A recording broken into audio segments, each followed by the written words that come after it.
is up, everybody? Welcome to another episode of Limited Resources. This is episode number 516. My name is Marshall. I'm one of your Limited Resources, and joining me on the line all the way from Denver, Colorado, it's Luis Scott-Vargas. You got the convertible down, Luis? You cruising around out there, or what? No, it was 7 degrees yesterday. A little warmer today. 7. Yeah. Laugh That's it up. ridiculous. The man, that tweet too, from Ochoa was great.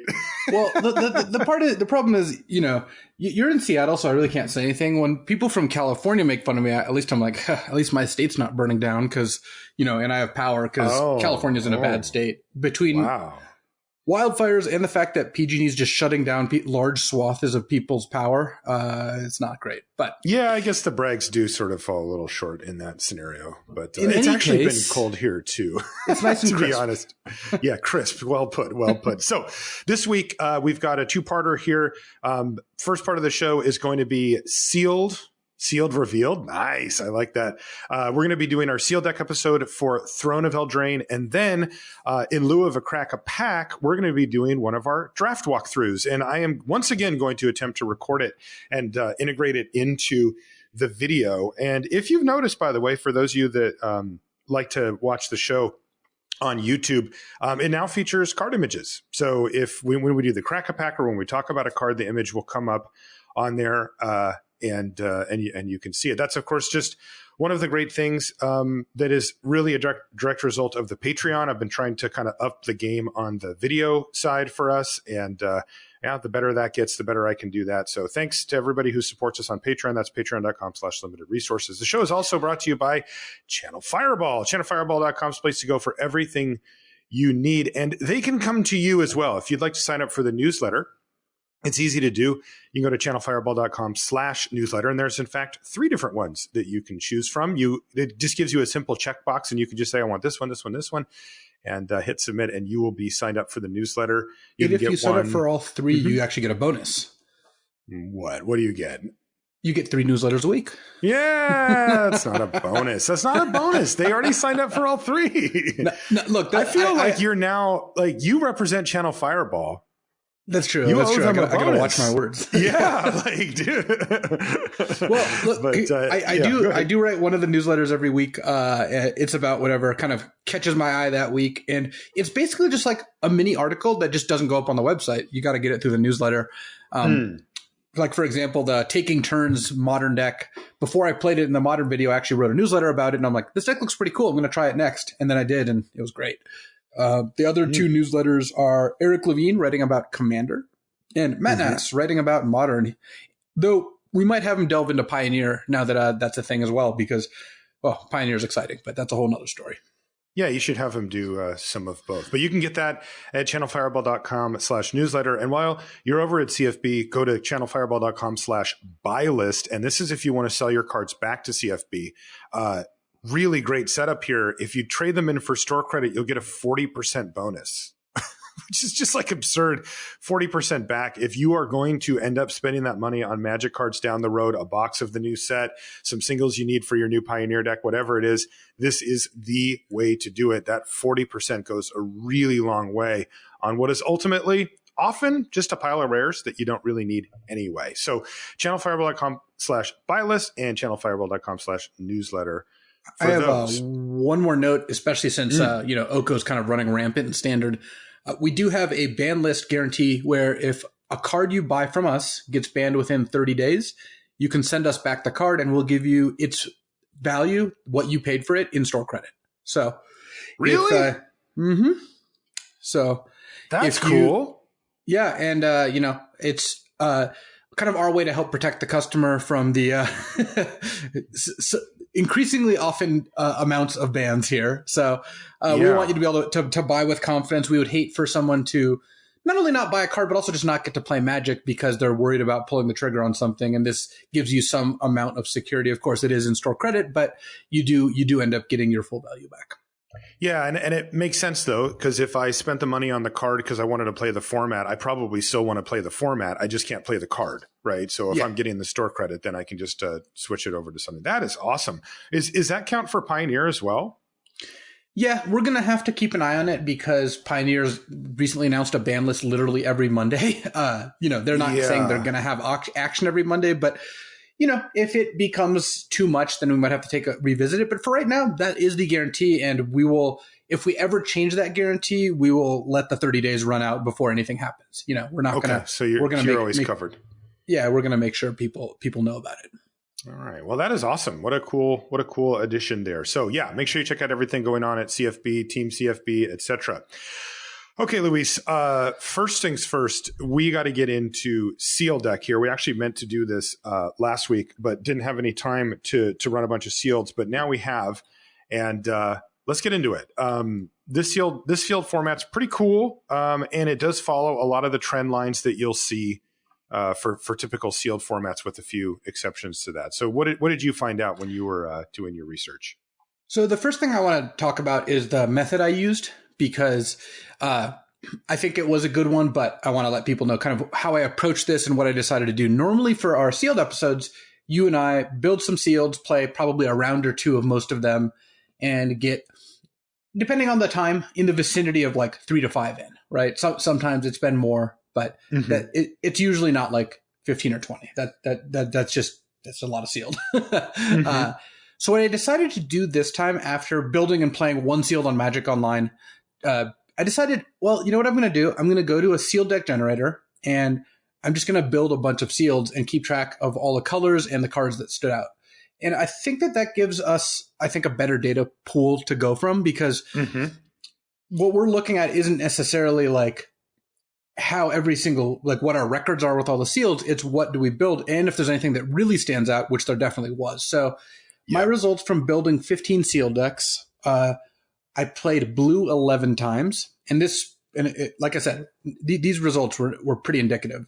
Black 9 times, green 7 times, red twice, and white once. So white 1 time. And like I said, it wasn't even close. The one time I played white, it's because I had Circle of Loyalty and a kind of a deep bench of white cards. I think the average amount of cards I'd be happy playing in Sealed when I looked at my white cards, like not even just commons, just white cards, was like 5. Incredible. White. Well, it makes sense if you think about it. Aggro tends to be a lot worse in Sealed because you just don't have the curve you need. You don't have the 7 or 8 2-drops that you really want, or at least 5 or 6, and you don't have that as cohesive of a deck. And as a result, a lot of the white commons, just don't really match up. Your Flutter Foxes and Fairy Guide Mothers and Youthful Knights are just a lot less valuable than they would be in draft. Where, as a side note, I've been drafting a lot because now I've moved off standard prep and onto draft prep. Yeah, Beatdown's very good in this format. I actually think Beatdown, this is a primarily Beatdown format with some options of other decks. But in Sealed, the white was just atrocious. Red was not a whole lot better. And I found blue to have the deepest pool and the most powerful effects for what you want in Sealed, with black and green relatively close after that. Black slightly better. Bake into a Pie is just such a fantastic card. Yeah. And of course, the combination of that plus Reeve's Soul gives you answers to basically everything at common. And we're going to go over the individual cards, but black having multiple raised dead effects, ways to get creatures back, was pretty good too, because especially with kind of like the adventure creatures, you can get a lot of really high quality creatures, and being able to get them back is pretty strong. And it looks like you put in your results too, and you built 3 blue decks, 4 black decks, 2 green decks, and a red deck. So of the 5 decks you did, 0 white decks, 1 red deck, and then it was mainly blue black with a little bit of green. So, yeah, I kept finding myself attracted to blue black and feeling like that was where I was going to start. I didn't include any splashes that I did here, though 2 of the decks actually did have a splash, but they were minimal. We'll talk about splashes as we get to the individual cards, because I think I splashed I splashed twice in the 15 times I built. But yeah, blue has a ton of really good commons because it has multiple ways to draw cards. And let's talk about individual cards here for a sec. It has multiple ways to draw cards, right? It has Witching Well and Unexplained Vision at common, Into the Story at uncommon. It has Didn't Say Please at common and Hypnotic Sprite at uncommon in terms of high quality counterspells. Also Mystical Dispute. I would always main deck Mystical Dispute. One of the reasons is that I believe most of your opponents are going to play blue. Yeah. I think over 2/3 of your opponents, around 2/3 of your opponents are probably going to play blue. And even against a non-blue deck, it's still not a terrible card because people are playing the colors they chose because they get a Garruk or they get a Clackbridge Troll or whatever expensive card they get, and Mystical Dispute's still fine against those cards. Blue also just has some really good adventure creatures. I haven't noticed like a strong mill theme, but if you ever get like 2 Merfolk Secret Keepers and 1 Runaway together, you can probably build towards that as well. Mm-hmm. So the headline is play blue. It's obviously going to depend on your decks. I mean, there were some decks that didn't play blue. You're not always going to get all the cards you need, but I think on average, blue is going to be deep enough and it has a lot of the kind of effects you want. Because, going back to like fundamentals of Sealed, cards that draw cards, cards that counter spells, and cards that are kind of good in the late game tend to be the cards, the effects you're looking for, and blue is just pretty well stocked on those effects. Mm-hmm. So I definitely liked starting with those and then looking at some of the other individual cards, looking at splashes. Golden Egg, Rosethorn Acolyte, Spinning Wheel, and Beanstalk Giant are the primary splash enablers.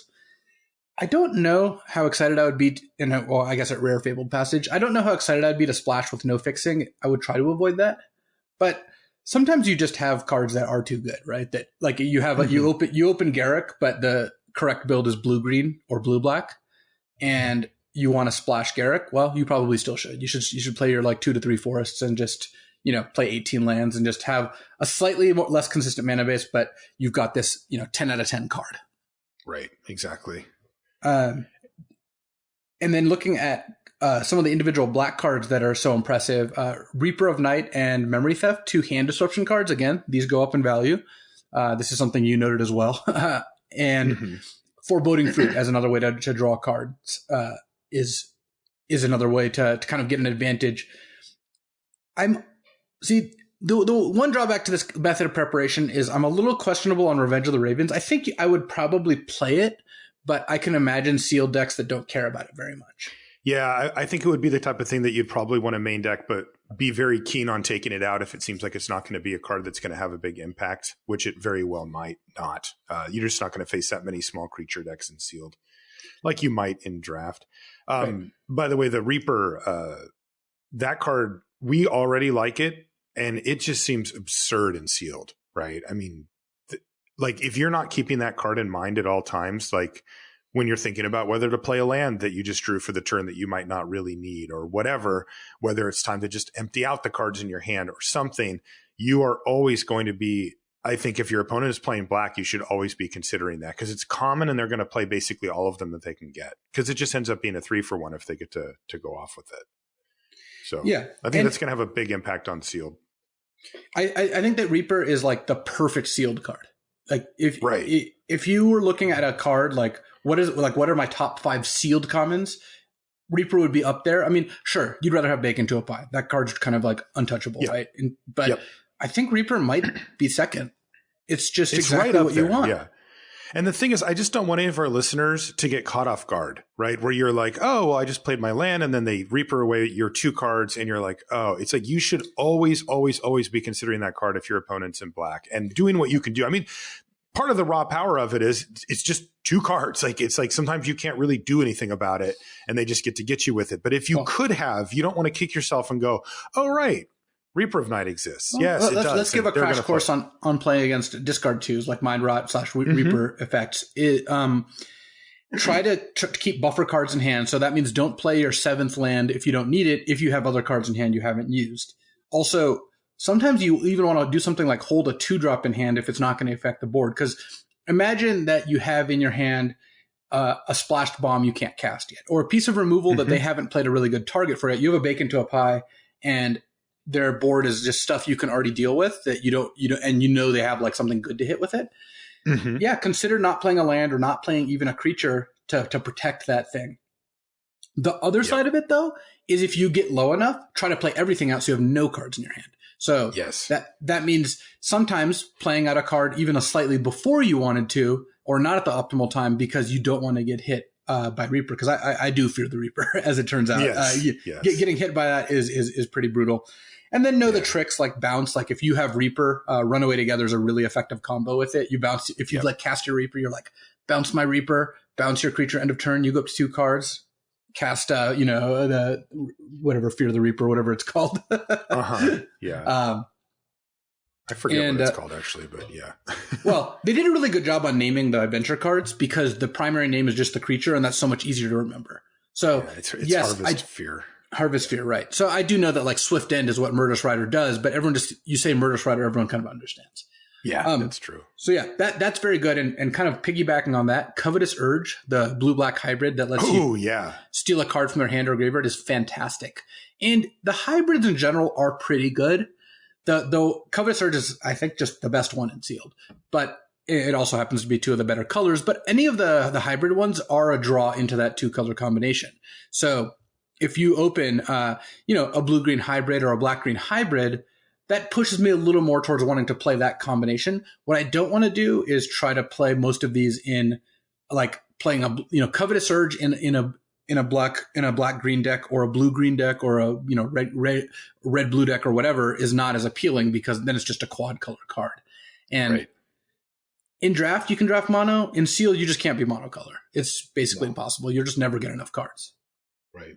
Yeah, that's something to keep in mind. Also, it is interesting that when you do play Covetous Urge, you should be weighing your decision towards taking the card from their hand, even if they have a slightly better one in their graveyard, because then you take it away from them, right? It ends up being a 2-for-1 back in your direction. Now, the great side of Covetous Urge is that if there are no cards in hand and they have some bomb in their yard, you can still fire it off and get your value. So we're not talking about never do it, but if it's even close, and I mean not even like tiebreaker, I mean if it's like even close at all, you should always be going for the card in hand so that you get that effect of taking it out of their hand, and then of course you get it yourself too. And this is the kind of card that the graveyard part is so it's not dead late game, but yes, you generally want to take the card in their hand, and unless you're getting beaten down or really are too far behind, the sooner you fire this off the better, because it also lets you plan out the rest of the game. Getting to see their hand is pretty good, and the same goes for Memory Theft, where I would be inclined to main deck the card. It also Memory Theft, nuking Adventures is pretty good because Adventures are very good in Sealed. And I would expect them to be the kind of cards that draw people to a particular color combination. So getting to Memory Theft a card out of their hand and then, bin one of their adventures that's pending is pretty good. Yeah. Also, and outside of the rare adventure cards, a lot of the front side of their cards are like on the lower end of impact, right? They're not like the most powerful, but you're thinking, well, I get a free creature anyway, so what's the big deal? If you can limit it to just that first part, it does help you out a lot. So yeah, I like Memory Theft in the main a lot for sure. Easily, to be honest. Some of the other cards you want to main deck, Return to Nature, the green, destroy an artifact or enchantment, I think is a completely legitimate card to main deck. I believe most decks will have between 3 and 6 artifacts in their deck, especially since cards like Witching Well, which are, it's a blue card, but it's also an artifact, and people are going to play that at a pretty high rate. True Love's Kiss is also with the caveat that it's really hard to have a double white card in your deck because it's hard to have white cards in your deck. But if you do end up in white, I would probably main deck 2 True Love's Kisses because this effect is so good. Kill an artifact or enchantment and draw a card is awesome. Yeah, and the targets you can hit are varied. There's the cycle of mythic artifacts, for example. There's a bunch of removal like Glass Casket, Trapped in a Tower, Charm Sleep, So Tiny, that type of stuff. And then there's annoying like mid-range, either mid or late range type stuff like Midnight Clock. Being able to snipe a Midnight Clock is nice. Same thing with Spinning Wheel, Fancied Folio. And then you can get random equipment and stuff like Steel Claw Lance, Giant Skewer, etc.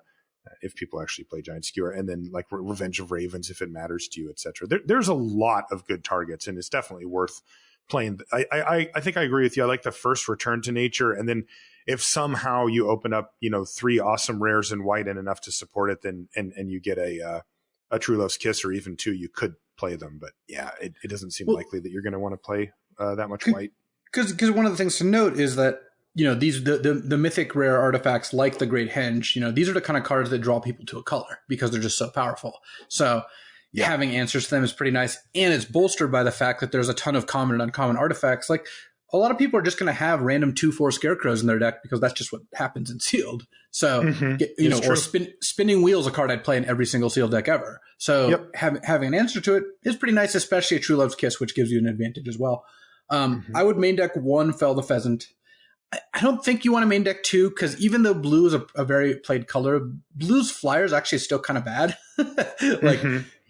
Like, you're mostly trying to hit Steel Gaze Griffin and Fairy Vandal at uncommon, which Ventress Paladin is just okay in sealed because triple blue is still a little bit rough. So I would main deck a Felda Pheasant. I just wouldn't. I wouldn't main deck a second one, and sometimes you will end up siding it out. On the artifact front, Embereth Shieldbreaker is quite good. This is the Adventure 2/1 that kills an artifact. Mm-hmm. And speaking of artifacts, I think that Emery, Lurker of the Loch, she's a rare, but I think she's quite good in sealed because, like I said, almost every deck has a bunch of artifacts. She can also really work well with like recurring ones like Golden Egg or Witching Well, and or even Scalding Cauldron. Like that that's just a really powerful combo. And then you also have various, if you're like in blue-black, you have Forever Young or Order of the Raven or even Barrow Witches to get back on night. So milling yourself is not a disadvantage. It's generally an advantage because you're also not often going to play against a mill deck because it's really hard to get more than 1 or 2 Merfolk Secret Keepers. Right. Speaking of Forever Young and Order of the Raven, I do love the Raised Heads. A lot of the powerful draws, a lot of the power here is concentrated among creatures. That's just where Magic is right now. So having ways to get back your Sir Conrad or, your whatever, if you got like a Gadwick or whatever creature that you got, Savvy Hunter, having ways to get back these good creatures is really good, especially since Forever Young is such a brutal card in a long game. Like imagine you're playing this attrition-based sealed game and it's like turn 9 and you're just like, all right, I'll cast this and get back like 1 great creature and 2 good ones. And it's just really hard to defeat that. Yeah, and also sometimes these games do go extremely long, right? Like we're talking about there's only a few cards left in both players' libraries, and you go, I'll put 9 creatures on top of my library. Draw the best one right now, your move, right? Not only do you protect yourself from getting decked, which does happen sometimes in sealed, but also you got to like your chances if you're drawing 9, spells in a row versus your opponent. And this thing doesn't ask that much of you. It's only 2 mana and it cantrip. So it's like you're kind of getting that for free anyway, where the normal use case is the one that Luis described, where you're just getting back like a creature or 2 that are really, really good. And you just get free rolled on those matches where both players are counting their libraries, right? Like we've all been in that position before, and that can absolutely happen. It's a blue-black mirror in sealed. Yeah, that game's going to go long. That is going to be a very long game. And this is a type of card that can be a game changer when it's not even really that great of a card in general. So that's a performer. I like that a lot. Well, I disagree with it not being a great card in general, but you think it's great? I don't know. I do. I think it's very strong, but I think it is even better in sealed. So, one minor note is Fae of Wishes is really sweet, especially if you have like a Golden Egg in your deck because you have a sideboard. When you're playing sealed, you've got a sideboard. Yeah, that's really sweet. It's every card you're not playing, so you can definitely get some good value there. Remember to keep some basics in the sideboard too, since you are able to wish for those. And you can put those in as however you'd like, right? Yeah. But you do have to? I believe you actually have to have it. I don't know, actually. I don't actually know the answer to that. Yeah.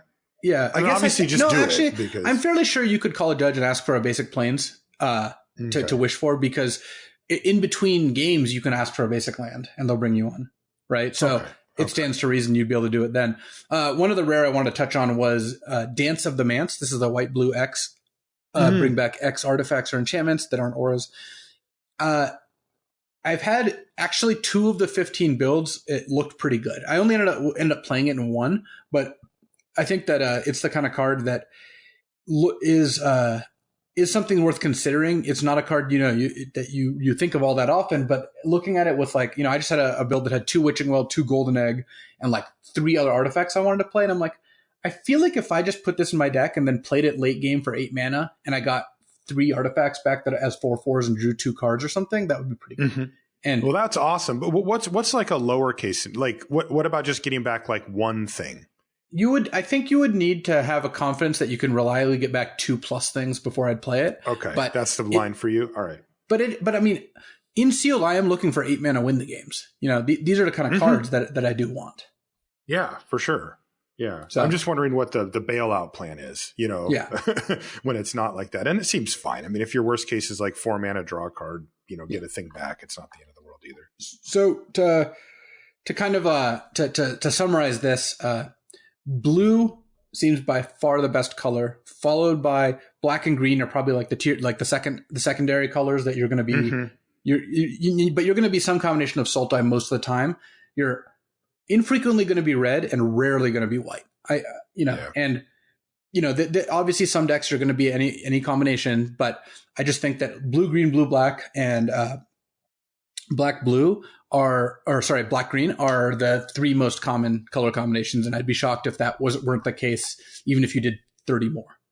And I think that is going to, I think that you're going to see that, like, so not only should you plan for you playing that, but you should plan for your opponents. And that's why we're talking about main decking stuff like Mystical Dispute. I wouldn't main deck the Spectre Shriek, the black anti-black card. I think that's a bit much. And of course, Occam Adversary, the anti-green card, is just a good card in any deck, so that doesn't change. But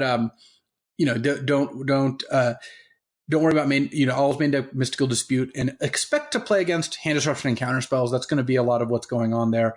One last thing I did want to touch on also is themes like food or nights can occasionally come together, and you'll just know that by looking. There's no intrinsic reason you shouldn't try to play them, but just, sometimes you open a trail of crumbs and you'll be like, well, I have 4 other things that make food. Yeah, that's probably enough. But sometimes you open it and you'll have literally 1, or you open Edgewall Innkeeper and have not enough adventures. Though these are powerful cards if you get there. I think one of the decks I had, it looked like a sick Innkeeper, like black green Innkeeper deck that had just a ton of adventure creatures. So the sealed format looks pretty good. I mean, I'm curious what people think about it, once they've gotten to play it more, but I think that this format is a little bit polarizing just because red and white's themes do not lend themselves to sealed as quite as much. So we're seeing a pretty stark color imbalance, which is actually usually the case in sealed. Sealed almost always has some kind of color combination such that, the aggressive colors get hosed, and that's just kind of how it is. And that is just how it is. Yeah.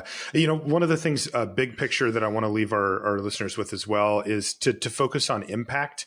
And what I mean by that is, we have a tendency to look for synergies a lot when we're drafting, and to focus on that even in lieu sometimes of more powerful individual cards where we're trying to build a cohesive whole. But in sealed, it really does get broken down into individual parts with some maybe connections to other cards within it, but it's very rarely a cohesive deck in the abstract. So if you ever find yourself looking at your sealed pool and trying to figure out what the last few cards are or what direction to go in, a good shortcut is to focus on impact. And what I mean by impact is, how big of an impact does each of these cards have on the game individually? And again, that's something that you can easily set aside and draft and take cards that individually don't impact the game as highly, but together do in a better way. And it just isn't the case in sealed as often. So, some of the cards that we mentioned, Reaper of Night, for example, is a great example of that. It just has a huge impact on the game, even though you might raise an eyebrow and say, well, it's so expensive, it's so slow. If you do focus on the actual impact these cards have and try to assemble a deck that compiles the highest impact possible within reason, right? Casting cost and colors and that kind of stuff, I think that you'll have the most success at it. So just as a little shortcut, if you find yourself stuck staring at your sealed pool. Yeah. And you really want to focus on cards that aren't, really not 2/2s for 2 as much as 3-mana draw 2s. Exactly. Those are the kind of things you're looking at. And one thing to note is the worst case scenario where you don't have a good late game, you may try to build an aggressive deck, but in general, I found that's still not the case. And one thing I like about this sealed format compared to others is there's some actual good answers to bombs at common, like a ton. Yes. Memory Theft, Didn't Say Please, Harvest Fear. Like Harvest Fear punishes 6 drops, even if they don't discard the Garruk. Maybe they have to discard 2 lands to keep it, and then they just can't cast it. And sometimes that'll be enough. So I think, Covetous Urge is great against these, and it's at uncommon, Mystical Dispute at uncommon. Like, I think it's good that even if you don't have late game bombs, I think you can build a completely effective sealed deck to combat them. Yeah, and there's a wide range of commons that help out in very big ways to get you ahead, and like Forever Young and stuff like that too. So, I mean, the format's pretty cool. Just seems like a decently fun one. Although, as I mentioned at the top, fairly typical for sealed, right? We're seeing a lot of the same trend lines that we would see to translate from draft to sealed, but with a few twists here. Okay, so should we get into our draft walkthrough? Yeah, that sounds good.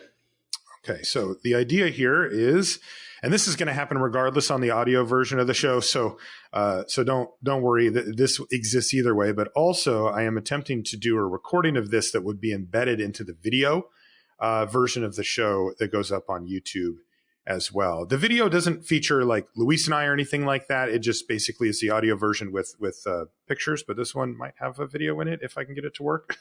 So let's get into this thing, Luis. Gems or gold? What do you think? We'll go gold. Yeah, I mean, I always use gold unless you have to. Ooh, FTK. Hello. All right. So our opening pack is actually really strong. So our rare is Feasting Troll King, which we will probably take, but there is a Foulmire Knight, a Sir Conrad the Grim, a Mysterious Pathlighter at uncommon. So stacked up top, and then anything else down below. No, nothing that really stands out. The commons are actually garbage, but yeah. You know, I think you can narrow this pack down really to Feasting Troll King versus Sir Conrad. Since Sir Conrad, I think, is just better than Foulmire Knight. This is actually pretty close. It actually is really close because Feasting Troll King is obviously a bomb, but it's quad green with no flexibility. It's weird. My inclination is to take the Troll King, but my gut actually says that Sir Conrad is a better pick. I would take Sir Conrad here because I believe that Feasting Troll King's like a 9 out of 10 and Sir Conrad's like an 8 out of 10. But Sir Conrad, you can play in a 2-color deck. Feasting Troll King, you're just trying to plant your flag and saying like, I want to be either mono green or like 80% green. And you're a lot more likely to end up with Feasting Troll King in your sideboard than Sir Conrad. So I think that I would rather start with the card that's slightly less powerful, but a lot more able to play. Yeah, I think so too, which is weird because normally I do try to go for outright power level. So we're going to take Sir Conrad the Grim. I would have taken the Troll King and then taken the Snapper here. Our next pack has Turn Into a Pumpkin, Mysterious Pathlighter, and Thunderous Snapper as the uncommons. And then below that, there's an Outflank, Foreboding Fruit, a Moonlit Scavengers, it didn't say please, and some jank. So my eyes go to Foreboding Fruit and Turn Into a Pumpkin as the cards I want to consider. I believe it would be a mistake to take Foreboding Fruit. I think the card's fine, but I don't think it's a card you should take here. I would definitely consider Turn Into a Pumpkin or probably Mysterious Pathlighter. I think Black-White's pretty good, and Pathlighter, 3-mana 2/2 flyer that gives all your adventure creatures. Well, all your adventure creatures enter with a +1/+1 counter. I think that Black-White has enough good adventure creatures. Also, we're not black yet. We just have a Sir Conrad, so we could easily leave that by the wayside. I believe I would lean towards taking the Pathlighter, but I think Turn Into a Pumpkin is a pretty legit pick as well. Yeah, I would take the Turn Into a Pumpkin. It fits the style that I prefer in here, but I think these are really close. I guess we'll just take the Turn Into a Pumpkin. I guess we'll just take the card I want because I'm the one controlling the mouse. Yeah, that's true. This is interesting, though, because we did get a Glass Casket next, as well as an Edgewall Innkeeper. The bots hate that card. Other cards of note in the pack, Tempting Witch. Yeah. In blue, there's Adventurous Paladin. Yeah, it's fine. I feel like I want to take an Edgewall Innkeeper or something here. Yeah, it would have been pretty good to take that to the Pathlighter last pick. Yeah. Had we taken the Pathlighter, I would just take Glass Casket. I think from where we are right now, I would just take Edgewall Innkeeper. It's the highest upside card, and it doesn't go with our first couple picks, but we can kind of see where we go. Mm-hmm. Ooh, here's your favorite, the Fairy Guide Mother. There's also a Frogify in this pack, as well as a Merfolk Secret Keeper, which there kind of always is. Oh, man, and there's also a Reeve Soul here, pick 4. Yeah, I'd be inclined to take the Reeve Soul here. Had I gone down the Pathlighter path, I would have taken, the Fairy Guide Mother here most likely, but I think taking Reeve Soul here is legit. Yeah. Huh. You wouldn't want Pathrider, Sir Conrad, Reeve Soul? Yeah, maybe that's better, actually. No, you're right. I think we're taking Reeve Soul. Reeve Soul's the pick, I think, either way. Yeah, either way. So let's see. This next pack, this is pack 5 here in our first pack. Pick 5 in our first pack. Let's see. It has a Sorcerer's Broom. It has a So Tiny, one of my favorites, as well as a Tempting Witch. There's nothing in green to go with our Innkeeper, and the only white card is a Bartered Cow. I would take So Tiny. Yeah, I think taking So Tiny is fine here. If you do end up blue-black, the card is good. None of the other cards here are particularly great. I know some people really like Sorcerer's Broom, but I haven't found that to be particularly fantastic. It's just okay. Yeah, I actually asked one of the consistently highly ranked Mythic players on Arena is Kyle Rose, who's actually an old school Magic veteran, and he has 4 Pro Tour top 8s. Yeah, he's a real professional Magic player, and I asked him how Sorcerer's Broom played out, and he said he thought that people's expectations of it was a little too high. It's just like sometimes you just make like a copy or whatever, and it's like fine. It doesn't have to be this game ending, like I did this 100 times thing and won the game. You can just do it a couple times. All right. Well, we'll take So Tiny here. So we're going into pick number 6 right now. We've got So Tiny, Edgewall Innkeeper, Reeve Soul, Turn into a Pumpkin, and Sir Conrad the Grim. So 2 blue cards, 2 black cards, and a green card. And our next pack has Outflank, So Tiny, a Forever Young, and a Tempting Witch. Well, given where we are, I would take Forever Young. It's a good card. It's also it's a good combo with Sir Conrad both ways. One, it can get him back if he dies, and he's very powerful. The other is if you put a bunch of creatures back with Forever Young and you have Sir Conrad in play, they just take a bunch of damage. Sure. It's interesting. That's kind of cool, actually. I would actually take So Tiny here because I basically want as many of those as I can get, and I want one Forever Young. But if you think it's powerful enough, based on our conversation before, that we should snap one up while we can, I'll take it.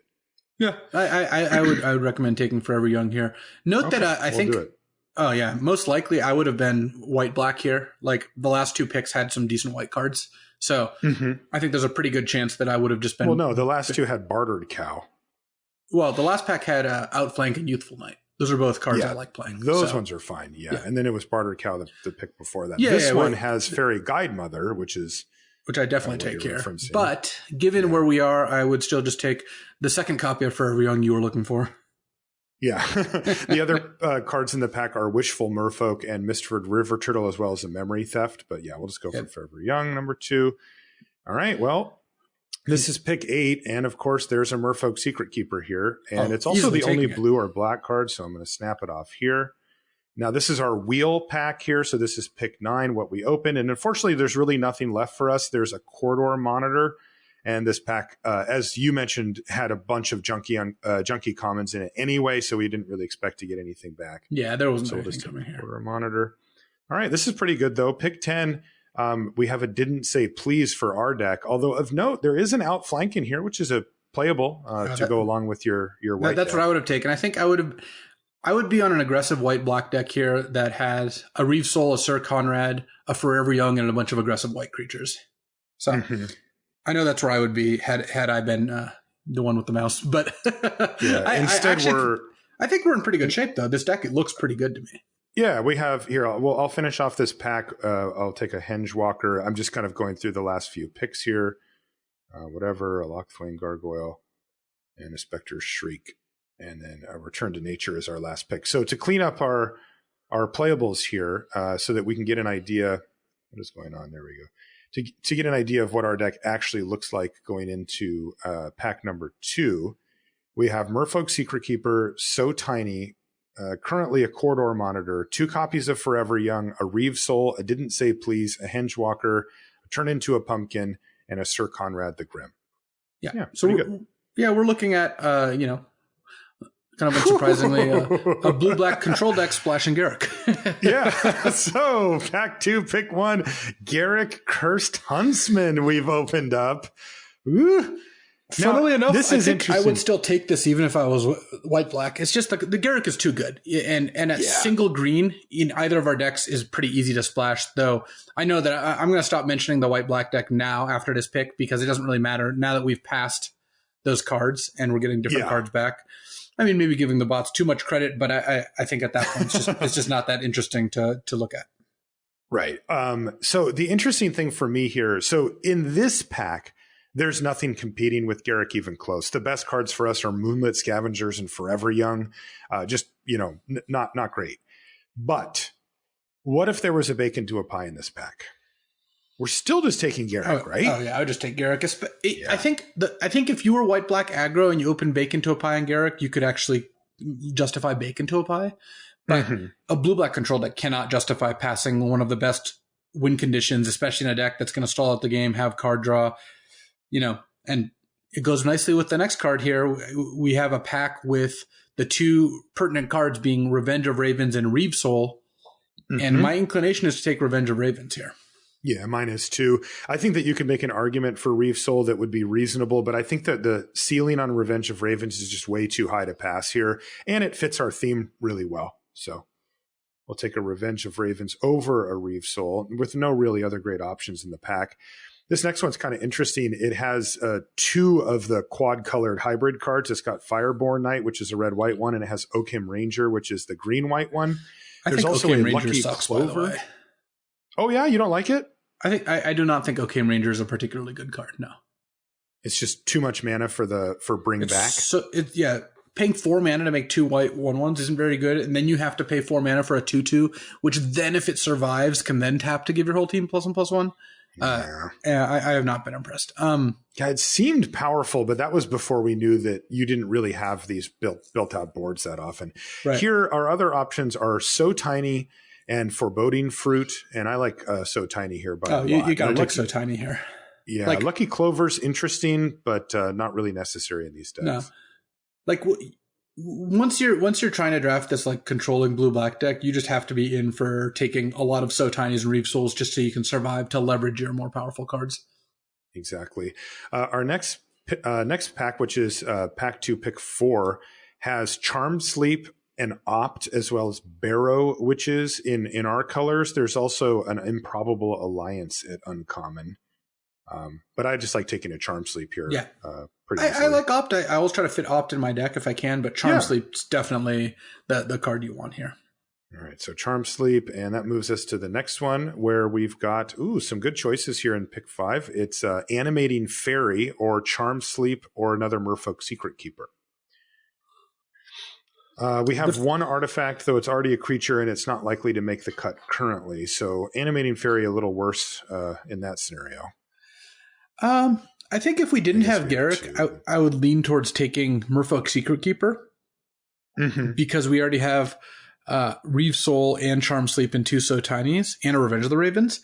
But given that we have Garruk and Sir Conrad, actually, I think you just take Charm Sleep because you just want more ways to stall out the game. Yeah, just to make the game go long so you can find our mana. So we'll take Charm Sleep.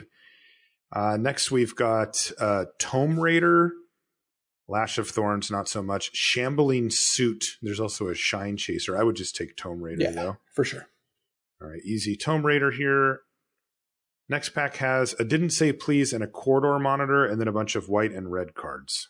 And there's also a Prophet of the Peak, which we should mention here, too, because you can't put that card in your deck if you need a 6-drop. You can. We won't put it in this deck, but... no, I just Didn't Say Please here myself. Yeah, I would just take Didn't Say Please. Okay, so this is pick 8 coming up. And not much here. There's a Festive Funeral and a Mistford River Turtle, both of those pretty low on the list, and a bunch of red cards, as it turns out. There's a bunch of mediocre red creatures. That's right. Whatever. I guess we could take either of these, and it probably doesn't matter particularly. No, we're not going to play anything here. I'll just take Festive Funeral, I guess. And then this is our wheel pack, and it doesn't really have anything of consequence. We can take a Ginger Brute or a Crashing Drawbridge. I'm just going to take the Drawbridge, I guess. Maybe I should take Ginger Brute so that it can block other Ginger Brutes. Well, you can take the Drawbridge. This is a pro tip. If they attack you with a Ginger Brute, you tap your Drawbridge and you just eat it with a 2/2. Yeah. All right. There we go. We did it. Next one has Mantle of Tides, which I don't think is an actual Magic card, and then Corridor Monitor. So I'll take another Corridor Monitor. So this pack's kind of weak down the stretch. A Weapon Rack. Hey, there's that Opt came back, so nice. That's nice. Yeah, so we'll take that. Opt is especially good because this deck is shaping up to have something like 10-ish islands because it's got double Charm Sleep, double Didn't Say Please, potentially. That card I'm not sure we're playing, and just a lot of blue cards in general. So having Opt when you're Opt in a 10 island deck is very powerful because it's kind of free. Yeah. You're almost always going to find a place to play it. And it's a lot less good in like a 7-island deck because then you just have a hand with opt and then you are missing a blue and then you finally draw a blue and you're like, oh, okay. So our last pick, by the way, for pack 2 is actually a shambling suit. So that's a thing. Sure. Ooh, what's going on here? Wow, we're opening up the good stuff here on Arena. Pack 3, pick 1, Questing Beast, along with Rally for the Throne, Sir Aelin, the Lion's Claw, and Enchanted Carriage. Of the commons, there actually are 2 relevant commons, a Merfolk Secret Keeper and a Reaper of Night. We really can't take Questing Beast, though, right? I mean, double green, we don't even have the mana to splash Garruk yet. So Questing Beast, sadly, is off the table. Yeah, we're looking for golden eggs here, though. Here, I think it's actually an easy Merfolk Secret Keeper. Oh, you like Secret Keeper easily over the Reaper here? Yeah. I think that this deck would rather... I don't think we need more slow cards. I just don't think that's where... I see. Where we're at. And let's look at our curve. Yeah, you're probably right, I guess. And Secret Keeper just gets a lot better once you have, if you can get like 3 or 4 of them. Like it does go up in value. We also could have wheeled it, but whatever. So we'll take the Merfolk Secret Keeper, and then our next options are Order of Midnight or Reeve Soul. And with double Secret Keeper, we should probably consider this Order of Midnight pretty strongly. Yeah, we do have 2 Forever Youngs. Oh, so, that's true. Yeah, we're going to be digging around in the yard plenty. If that's the case, I'd rather take Reeve I think Soul, you just take Reeve Soul here. Yeah, that's a good point. I'm not used to having 2 Forever Young. Our deck is getting to the point where it wouldn't mind Unexplained Vision, I don't think. But yeah, I would love to see one of those. We did pick up a golden egg here, pack 3, pick 3, Luis. Yes, I think you definitely take the golden egg over Tome Raider and Foreboding Fruit. Basically...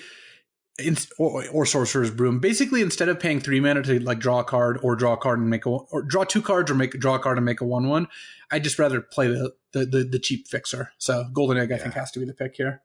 So we take Golden Egg and we did find a Runaway together finally. I like Runaway together. We've got Tome Raider and double Secret Keeper, and I guess that's another reason to take Secret Keepers. It makes Runaway together a lot more powerful of a card. It really does. So we'll take a Runaway together here for pack 3, pick 4. This brings us to pack 3, pick 5, where we have not a whole lot. There's a Queen of Ice and a Tempting Witch. This is actually kind of interesting because they're similar cards. I prefer Tempting Witch slightly, but maybe would take the Queen because of leaning towards blue a little heavier at this point. Yeah, I would take the Queen of Ice here. I also don't think that the Witch effect of pinging them is really going to come up. No, it's just a fine 3-drop, basically. Yeah. That's kind of what it is. All right, well, here we got a Witch's Cottage, which I know you're not a big fan of these, but there's also just not really much going on. No, there's no playables here. So we'll just we're not going to play the Witch's Cottage, but there's nothing else here either. It feels like we got cut this pack. We just didn't get very many cards. No, it's true. It does actually feel that way. We're fine on playables as far as numbers go, but we have some junkers in here still, so this could get interesting. I like taking a Vantress Paladin over a Wishful Merfolk here, pack 3, pick 7. Yeah, that seems reasonable. We don't actually have that much to do on the expensive end. And yeah, this is actually our last chance to get a good card draw spell, and we didn't, which is a little weird. Normally this deck has a pretty easy time finding those type of cards. Our pack 3, pick 8 doesn't have really much for us here. In fact, it kind of has nothing for us. There's like another Hengewalker. Yeah, really not a whole lot here. No, yeah, we may wheel one of the Foreboding Fruit. If we do, that would be a kind of nice gift. Oh yeah, that would be good. Wow, Searing Barrage wheeled. Jeez, super wheeled. And that's a pretty strong card. So yeah, it does feel like we're getting cut here. It does indeed. This is pack 3, pick 9, and there's a Brimstone Trebuchet, fine, but a Searing Barrage, a real card. Toonvale Treefolk's okay, and then some junk. Sure, I'm just going to take the Searing Barrage. Ooh, there we go. We did wheel this. We did wheel the Foreboding Fruit. That is very nice. So pack 3, pick 10, Foreboding Fruit out of a pack with nothing else in it. And then we can take a Spectre Shriek next for the sideboard. And then we actually did end up getting a Prophet of the Peak as well here. So we'll go ahead and snap that up. And maybe it even makes the cut, although we hope not. All right, Luis, pack 3, pick 13. Do you want Fling or your boy Roving Keep? Oh, Roving Keep. We might need to side that one in. All right. We'll take it. And then a Fell the Pheasant is our last one. So let's just go through the build really quick here. This part's a little hard to visualize, so we won't go too deep on it, but I will read out the cards that we end up playing here as we finish up. one big question is, how many forests do we run? My inclination would be 2. Yeah, one I think is also acceptable. I think 2 with a golden egg is fine, because the golden egg also helps on the other side too, where if we draw a forest and a golden egg, we can fix it for black with the golden egg if we need to. Right. So I'm going to cut the witch's cottage and one of the forests that it auto suggested for us, and we'll replace that with an island and a swamp, I suppose. I may lead towards. What do you think? It might be better to play 9. Do you want to be 9 islands? You want to go 9? Okay. I don't know what picture it used because it's really annoying. It actually shows you as different cards. But whatever. Okay, so 9 of those, 6 and 2, 9, 15, 17. Yeah, that works. We don't want Festive Funeral. Could definitely get away from one of these this corridor monitor. Hengewalker's pretty bad. Shambling Suit, pretty bad. Yeah, luckily do you like Shambling Suit in this deck or no? No. No, it's pretty bad, right? Yeah, I guess I'll kill this monitor too. And the Hengewalker. That leaves us at 41. 41's fine, right? The math? Ratios? You're supposed to shut me down a little harder than that. I would take out Vantress Paladin. No, I'd take out Prophet of the Peak. Prophet of the Peak's not good. Yeah. All right, there we go. So our deck in final is 2 Merfolk Secret Keeper, an Opt, 2 So Tiny, a Runaway Together, 2 Forever Young, 2 Reeve Soul, a Golden Egg. At the 3 drops, it's Queen of Ice, Tome Raider, 2 Charm Sleep, and 2 Didn't Say Please with the Foreboding Fruit. For the 4s, we've got a Vantress Paladin, a Turn Into a Pumpkin, and a Revenge of Ravens. Then we've got Sir Conrad and Garrick, Cursed Huntsman, kind of finishing off our curve. And then for lands, we've got 9 islands, 6 swamps, and 2 forests for a total of 3 green mana sources for our bomb, Garrick, Cursed Huntsman. So that's it for that. I will see what I can do with this deck. And I'll probably, what I'll do is put a screenshot of it. Yeah. Onto the, what's it called? What the heck? Does this really do this? That is so funny. That's what you get for using trial software. It's not trial software. I bought this like 3 years ago. I know. I bet you I know why it did this. So what we're laughing at is I just on my screen it just auto played the file and it has a watermark on it. Oh God. It needed to be updated right before I recorded this, and my feeling is that maybe it requires some type of key reentry that didn't. Right. So it kind of unbelievable. It thinks you're some kind of scammer here. Yeah, activate license. All right. Well, I'll see if I can make this usable or not, but otherwise it has this horrendous watermark. God, what? I tell you what, the Magic Gods do not want us to get a video of us doing this draft. Like, apparently not happening. It is just unbelievable. This is 2 times in a row that just like totally random circumstances. The good news is that it's usable because we have it in audio form and we make sure to try to read the cards and keep you abreast of what's going on. But it wouldn't be the worst to have a video of it to go into the video version of the show, but I guess not this time. So coming up soon, Luis, by the way, we should mention you've got the Mythic Championship in Richmond coming up, right? That's next week, yeah. And so that's why you were saying earlier that you've been kind of retreating from Standard because you figured like that's pretty well sorted and you've just been doing drafts to kind of get set up. It's been weird because the set's been out for so long and everybody's been focusing on Standard because the last like 3 or 4 major tournaments have all been Standard with no limited. And now all the pros are kind of running back to limited like, hey, what's going on with this format anyway? Yeah. It's funny, but it does feel interestingly like with Standard being so solved that there's a lot of edge to be gained, particularly at this event in the limited portion. I believe that your best route to success is to do well in the limited portion, 5-1 or 6-0, and then hope to just ride it out in Standard basically, because for the most part, I think like unless someone's really figured something out, it's going to be hard to have a significant edge in the Standard portion though. we'll see. Maybe we get something spicy. I was thinking a little brew that involves Gilded Goose and Oko, but we'll see how that goes. You're going to push the boundaries. All right. Well, why don't we call it a show here? I'll see if I can get the video to work, but otherwise I'll have to do it again the next time or something. Goodness sakes alive. That will do it for this episode of the show. If you want to find us on social media, I'm Marshall_LR and Luis is LSV.